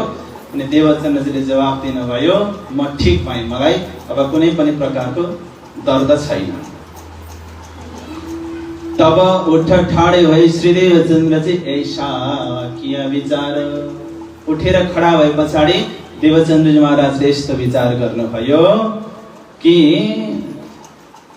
पिछौडी कम्मर बंधाए कि बोझ बांधा अपनी पीठ पर, तब जान्य देवचन्द्र जी ये मारे नहीं क्यों कर। जब देवचन्द्र जी उठ्नु भयो, एउटा पछ्यौरी थियो, देवचन्द्र जी को कम्मरमा उसले बाँधिदियो अनि देवचन्द्र जी को जो पोको थियो आफ्नो काँधमा उठायो, ढाडमा उठायो। त्यो स्वरूपले देवचन्द्र जीले विचार गर्नुभयो, ए मारे नहीं क्यों ये कर, यसले पक्कै पनि मार्न चाहिँ नमार्ने रहेछ भन्ने मलाई लाग्यो। तर बन्दी खाने रक्की करेगा गुलाम, पक्कै पनि यसले बन्दी खानामा लिएर जान्छ अनि मलाई गुलाम बनाएर उसको सेवा गराउँछ यस्तो लाग्यो। मार्ने से तो बचाया, उसले मार्न त मारेन, अब क्या करावे काम, अब थाहा छैन के काम गराउनु, यस्तो खालको भाव उहाँलाई आयो। त यहाँ त्यो स्वरूपले एउटा पछ्यौरी ओछ्यायो अनि देवचन्द्रजीलाई सुतायो। त्यहाँ के अर्थ छ भने त्यो पछ्यौरी भनेको परमात्माको कृपाको प्रतीक हो। परमात्माले आफ्नो भक्तलाई कृपा भित्र राख्नुहुन्छ, पछ्यौरीमा सुताउनुको मतलब। अनि कष्टबाट निवृत्ति दिलाउनुको मतलब भक्तको कष्ट परमात्माले हरण गर्नुहुन्छ। तपाईले गजराज र ग्राहको कथा सुन्नु भएको छ भागवतमा। गजराजले मध्यराति भगवानको प्रार्थना गरे, स्तोत्र गाए एउटा कमलको फूल बोकेर। रात्रिको समय नभनिकन भगवान तुरन्तै दौडेर आउनु भयो। हेर्नुहोस् कति भक्त वत्सल हुनुहुन्छ भगवान। आफ्नो कृपा भित्र राख्नु भयो। अब मिल दो वहां से चले राह में अतजुर, दुईजना मिलेर अगाडि बढे। लगे बात लौकिक पुछ्ने, लौकिक कुरा उसले त्यो स्वरूपले सोध्नु भयो। कहाँ कौन तुम्हारो ठौर बालक, तिमी को हौ, तिमी कहाँबाट आएका हौ। नाम माता का पूछ त, माताको नाम के हो, कुटुम्ब परिवारमा को को छन्। ताको उत्तर देता है चले जाए तिनलार। उत्तर दिँदै त्यो लाइनमा अगाडि बढ्नुभयो। देवचन्द्रजी उत्तर दियो रहे उमरकोट गाउँ। म उमरकोट गाउँको हुँ, त्यहाँनेरि बस्छु। मत्तु मेहता जो पिता, मेरो पिताको नाम मत्तु मेहता हो अनि सौदागरीको काम गर्नुहुन्छ। माताको नाम सोध्नु भएको थियो, पिताको नाम बताउनु। किन यसो गर्नुभयो त भन्दाखेरि पिताजीको नाम प्रसिद्ध थियो त्यति बेला, किनकि उहाँ राज व्यापारी हुनुहुन्थ्यो, त्यसैले प्रसिद्ध नाम उहाँले भन्नुभयो। फिर खबर देश की पूछने लगी सुकन, कौन राजा तुम देशको कैसो ताको चलन। राजाको विषयमा सोध्नु भयो, उसले कस्तो व्यवहार गर्छ। यस्ता व्यवहारिक कुराहरू हुँदै हुँदै गयो। कौन बजेर ताके रहे, मन्त्रीको छ, उसले कस्तो व्यवहार गर्छ। लौकिक कुराहरू गर्दै जाँदाखेरि त यौं करते पूछत चले, पन्थ करते जाए, रात रही थोड़ी बाकी साथ को पहुंचे धाए। रात सकेर मिरमिरी उज्यालो भयो, अलिकति बाँकी थियो। अगाडि देख्नुहुन्छ त हिजो अगाडि लागेका जन्तीहरू देखिए। उस जागा खडे रहे, पिछौडी छुडाई कम वर्षे। त्यो ठाउँमा पुगेर उभिनु भयो दुईजना। जब जन्तीहरू देखिए, दुईजना उभिनु भयो अनि अपनी पीठ पर गाँठडी, त्यो स्वरूपले देवचन्द्रजी महाराजको सामानको पोको बोक्नु भएको थियो। सोधै देवचन्द्रजीको होइन, समेत देवचन्द्रजीलाई त्यो पोको दिनुभयो। त यसको मतलब के हो भन्दाखेरि सुरुवातमा बुबा आमाले छोराछोरीको जिम्मेवारी उठाउँछन्। छोराछोरीलाई पाल्ने, बढाउने, हुर्काउने सबै जब उनीहरूमा क्षमता आउँछ अनि बुबा आमाले जिम्मेवारी बिस्तारै उनीहरूले सुम्पिँदै जानुहुन्छ। भने जस्तै त्यो पोको फिर्ता दिनु पनि भक्तलाई, भक्तको ज्ञानलाई परमात्माले विज्ञान बनाएर फिर्ता दिनुभएको। भक्तले ज्ञान दिन्छ भने परमात्माले फिर्ता विज्ञान बनाइदिएर गर्नुहुन्छ। अब ज्ञान र विज्ञान के हो म थोरै उदाहरणद्वारा सम्झाउँछु। तपाईँ कुनै पहाड चढ्दै हुनुहुन्छ, उदाहरण सुन्नुहोस्। पहाड चढ्दै हुनुहुन्छ, अब म गाउँले कुरा गर्छु है। गाउँले तपाईले एउटा उखुको घनो बोक्नु भएको छ। त्यो उखुको घनो टेक्दै टेक्दै पहाडमा चढ्दै हुनुहुन्छ, पसिना आएको छ अनि दुईटा काँक्रो बोक्नु भएको छ, एक किलाका हैन। अनि रोटी सोटी बनाएर झोलामा बोक्नु भएको छ। पहाड उक्लिँदै जाँदाखेरि तपाईमा थकान बढ्दै बढ्दै जान्छ, झोला पनि भारी लाग्दै जान्छ, उखु पनि भारी लाग्दै जान्छ। एउटा चौतारोमा बस्नुभयो अनि त्यो उखु खानुभयो, उखु घनो खाइसक्नुभयो। उदाहरण पहिलेको गाउँको एउटा उखुको घनो खाइसक्नु कुन ठुलो कुरो। कृष्ण कन्हैया लाल की जय। अनि अलिक परतिर गएर त्यो दुईटा काँक्रो बोकेको थिए, एउटा साथी आउँदै रहेछ, साथीलाई पनि काँक्रो पनि खायो, रोटी पनि खाइयो। अब त ताकत आयो, हल्का भयो जिउ पनि, अनि अझै हो यात्रामा अगाडि बढ्छ। अब भयो के यहाँ बीचमा भन्दाखेरि हातको उखु परिवर्तन के भयो भन्दाखेरि हातको उखु 1 किलोको थियो होला, झोलको काँक्रो 2 किलोको थियो होला, रोटी सब्जी मिलाउँदा 1 किलो थियो होला, कति भयो 4 किलो। 4 किलो घटेको होइन।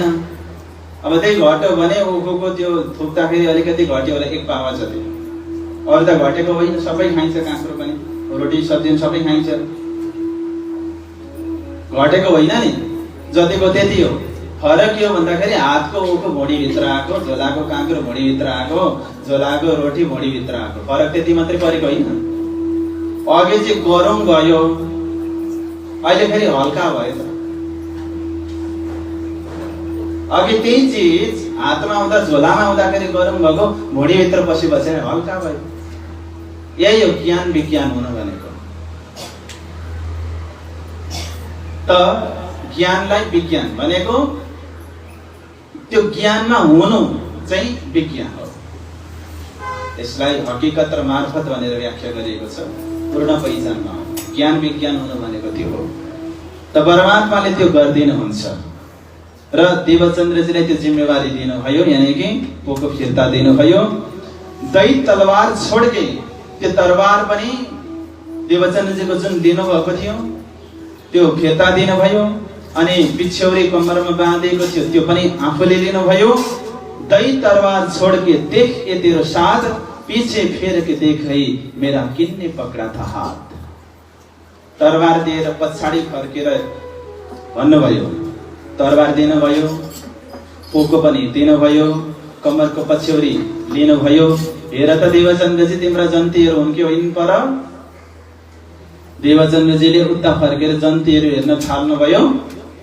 अनि एकैछिनमा पछाडि फर्केर हेर्नुहुन्छ, स्वरूप अन्तर्ध्यान भयो। कृष्ण कन्हैया लाल की जय। अहिले छेवैमा पासमा बसेको स्वरूप अन्तर्ध्यान भयो, छैन। पीछे फेर के देख है मेरा किन्ने पक्रा था हात। अरे अहिलेसम्म मेरो हात कसले पक्रेको थियो? वहाँ त कसो न देखै, केही पनि देख्नु भएन। कहू न कहाँ गयो यो, को थियो, कहाँ गयो होला? यति प्रश्न पनि आयो। तर परमात्मासँगको संगत अघि भर्खरै पाउनु भएको छ, ज्ञान विज्ञान भएर फिर्ता आएको छ। त्यसैले उहाँले यो निश्चय गर्न सक्नुभयो, ए तेहेकिक मेरा खावन्द। खावन्द भनेको मालिक। यो स्वरूप वास्तवमा निश्चय नै मेरो मालिक हुनुहुन्छ। यो भावना आए पछाडि किया विलाप याद कर दिया, विलाप गर्न थाल्नुभयो उसलाई यादलाई। ओहो, मैले त जसलाई खोजिरहेको थिएँ उसलाई पाएर पनि मैले चिन्न सकिनछु। यो विलाप। अर्को विलाप, जन्ती देखाउँदाखेरि मेरो आँखाले जन्तीपट्टि फर्केर हेरेछ नै किन? यो पश्चातापको विलाप। यदि मेरो आँखाले त्यो स्वरूपलाई सधैँ हेरिरहेको थियो अनि एउटा पलक पनि झिपेक्क नभएको थियो भने सायद त्यो स्वरूप अन्तर्ध्यान हुँदैन थियो होला। मैले गल्ती के गरेँ? स्वरूपबाट नजरलाई हटाएर जन्तीतर्फ हेरेँ, मेरो गल्ती त्यो भयो। त्यसलाई सम्झेर विलाप गर्नुहुन्छ, रुनुहुन्छ। तर हृदयमा एउटा निश्चितता आइसकेको छ, यह तो तेहेकिक हुआ। एउटा निश्चय भयो, धनी है मेरे हाजर, धनी मेरो नजिकमै हुनुहुन्छ।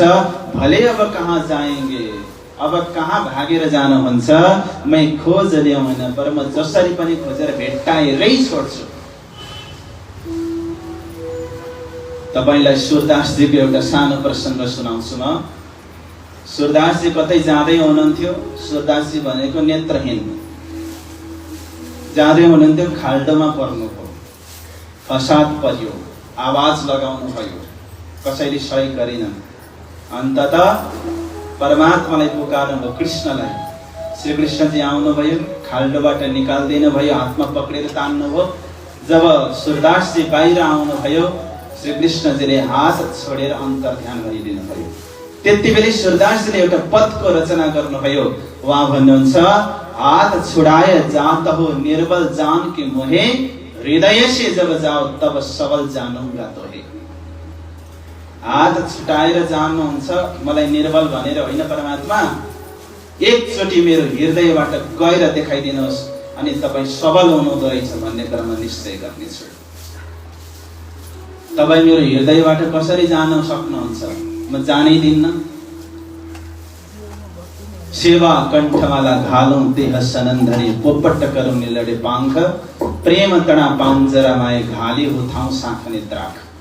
षटऋतु ग्रन्थमा भन्नुहुन्छ परमात्माले बस गर्ने तरिका, हृदयलाई पिञ्जडा बनाउने, परमात्मालाई मैना बनाउने, अनि सेवा रूपी कण्ठमाला लगाइदिने, त्यसलाई हृदयको पिञ्जडाभित्र परमात्मा रूपी मैना भित्र बसिदिनुहुन्छ अनि आफू चाहिँ आँप र अङ्गुर भएर प्रस्तुत हुने। किनभने सुगालाई सबैभन्दा मन पर्ने या त आँप मन पर्छ या त अङ्गुर। यस्तो बडा सुन्दर भाव छ।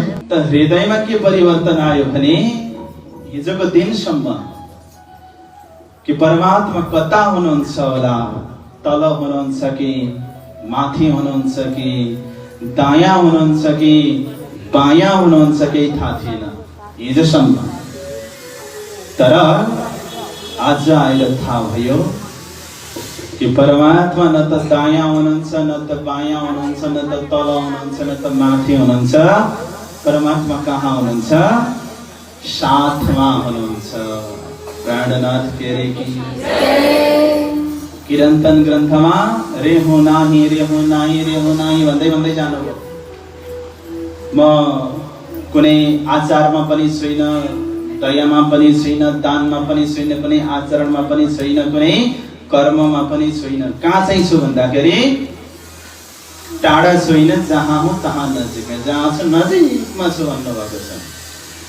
कबीरजीले पनि भन्नुभयो परमात्मा न त विश्वासमा हुनुहुन्छ, न परमात्मा आशमा हुनुहुन्छ, परमात्मा त पासमा हुनुहुन्छ उहाँले भन्नुभएको छ। यहाँ पनि भन्नुभयो धनी मेरे हाजिर, धनी जहाँ हुनुहुन्छ मेरो नजिकै हुनुहुन्छ। यो हृदयमा परिवर्तन आयो। जसलाई मैले खोजिरहेको थिएँ उसले मलाई पनि आफ्नो निगाहमा, आफ्नो नजर तले राखिरहेको रहेछ। यो उहाँ भावनामा पुग्नु भयो। र अब जहाँ गए पनि म खोजेरै छोड्छु, उहाँले यो संकल्प लिनुभयो। किनकि खोजेर नथाक्ने लक्षण सुहागिनको लक्षण हो। खोज सुहागिन नथके, खोजेर सुहागिन थक्दिनन्। उनी नयाँ नयाँ विचार गर्दै खोज्छिन्। एकछिन खोजेर थाक्नेले केही पाउँदैन नि, किनकि छिटै पाएको कुनै भ्यालो हुँदैन। बहुमूल्य चिज छ भने छिटो पाइँदैन। धेरै खोजेर पाएको चिजको मात्रै महत्त्व हुन्छ। तब सनमुख चली साथको, जन्तीको नजिक जानुभयो। आवत टोके तिनीले सोधे कौन है, कहाँ आवत? परैबाट आवाज लगाए मन्त्रीले, को हो? किनकि मिरमिरी उज्यालो मात्रै छ नि त, राम्रो चिन्नेको छैन। को भित्र आउँदै गर्ने? उनीहरूले डेरा डन्डा राखेर बसेका थिए त्यहाँनिर। नाम देवचन्द्रले होइन, देवचन्द्रजीले म देवचन्द्र के। तबले चले सिरदार पे, त्यहाँको सिरदार मन्त्रीकोमा पुर्याइयो। उनले पूछे सुगन तुम क्यों आए हमको मिले? उनी त छाँगाबाट झरे। कसरी तिमी आइपुग्यौ? बडो आश्चर्य भयो, मनमा बडा आश्चर्य लाग्यो। क्यों कर रहा पाई तुम? कसरी बाटो देख्यौ? क्यों पहुँचे असवारसँग? असवारसँग हामी कहाँ कसरी आइपुग्यौ? तब जवाब देवचन्द्रजी दिया, हम चले आए जैसे पंख। देवचन्द्रजीले के जवाब दिनु भने, म हुन्डरी चले जस्तो उडेर आएँ। हामी बा के भन्छ? हामीलाई कि म त आउँदै थिएँ होइन, म त भूत हो कि सिपाही हो कि चोर जस्तो लाग्यो, कस्तो डराएको थिएँ कि। भरे त परमात्मा हुनुहुन्छ रहेछ।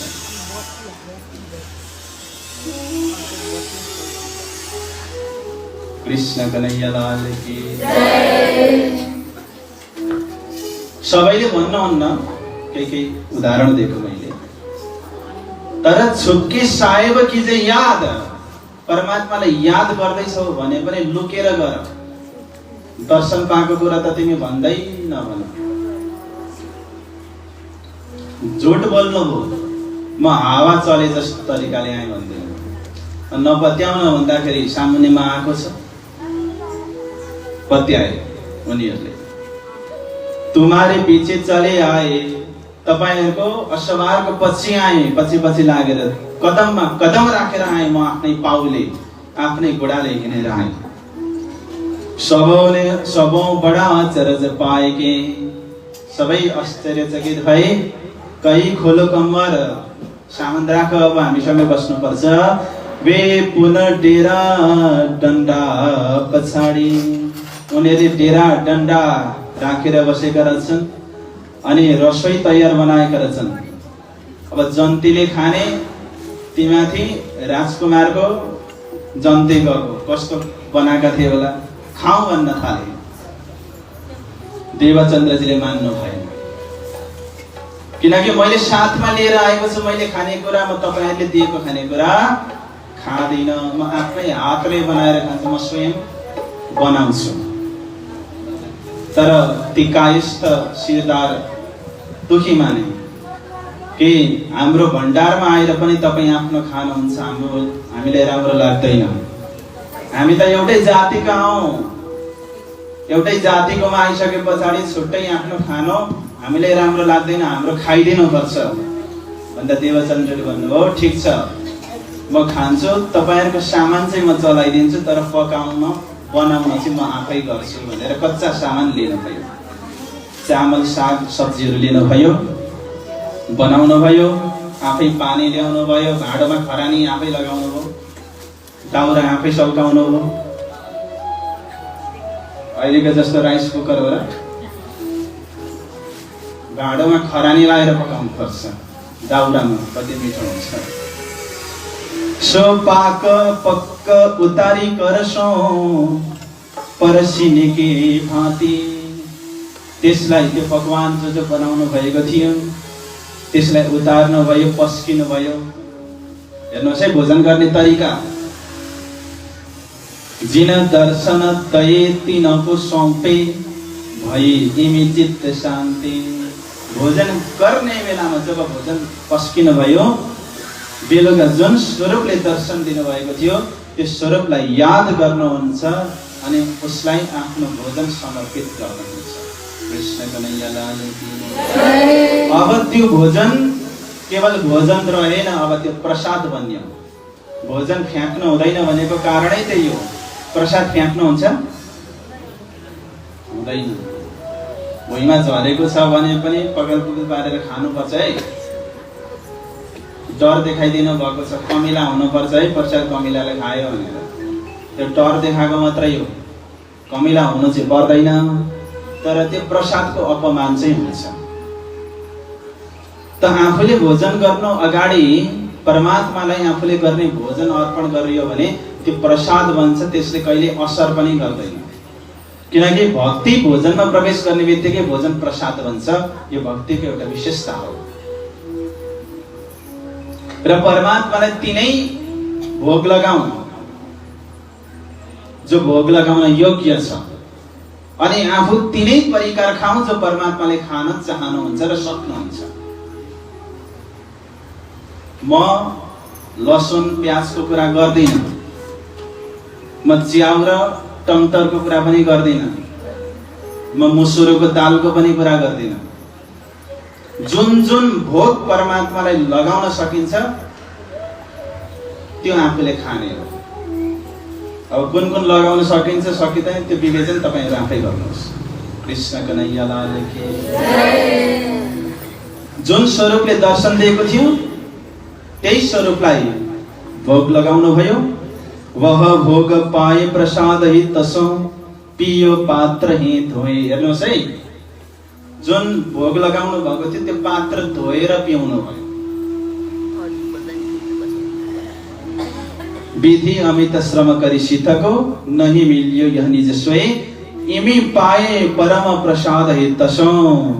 प्रसाद पाउनु बडा प्रेमसँग हृदय सेज बिछाई। अब सुत्ने बेलामा हेर्नुहोस्, जब सुत्ने समय आयो हृदय सेज बिछाई आफ्नो हृदयमा परमात्माको लागि आसन तयार गर्नुभयो। बडा सुन्दर। त्यही भएर मैले यो वृत्तान्त मुक्तावली अहिले भर्खरै खोलेँ। यो चौपाई एकदमै चुबेर प्रेरणाजीले सागर ग्रन्थमा अर्ष तुम्हारा मेरा दिल, तपाईको परम धाम मेरो दिल हो। त यहाँ दिलमा परमात्माको लागि आसन तयार गर्नु हो। पौडाए निज बरको तहले, आफ्नो निज स्वामीलाई जो स्वरूप अघि देख्नु भएको थियो त्यसलाई त्यहाँनिर सुताउनु हो मन मनले। पधार मेरे बालाजी रंग भरी रे, पधार मेरे बालाजी रस भरी रे। चुन चुन कलिया में शीज बिछाओ, चुन चुन कलिया में शीज बिछाओ। आफ्नो पसन्दको मैले त धेरैवटा बिछाइदिएको छु, धेरैवटा चोइस है। तपाईलाई जुन राम्रो लाग्छ त्यसैमा बस्नुस्। ओहो कस्तो फेसिलिटी दिएको परमात्माले। पौडाए निज वरको तहले चरण कण्ठ मिलाए। परमात्माको चरण आफ्नो कण्ठमा मिलाएर सुत्नु भयो। ओहो कस्तो मिठो निन्द्रा बस्छ। निशी गई प्रेम विलास में, रात्रि प्रेम विलासमा बितेर गयो, पतिसँग भयो प्रभात। आफ्नो आत्माको पतिसँग कति बेला उज्यालो भयो थाहा नै भएन। यो हो नि त आनन्द। त्यसैले सुत्ने बेलामा हामी के गाउँछौँ? सदा आनन्द मङ्गल में रहे, सदा आनन्द मङ्गल में रहे, सदा आनन्द मङ्गल में रहे, सदा आनन्द।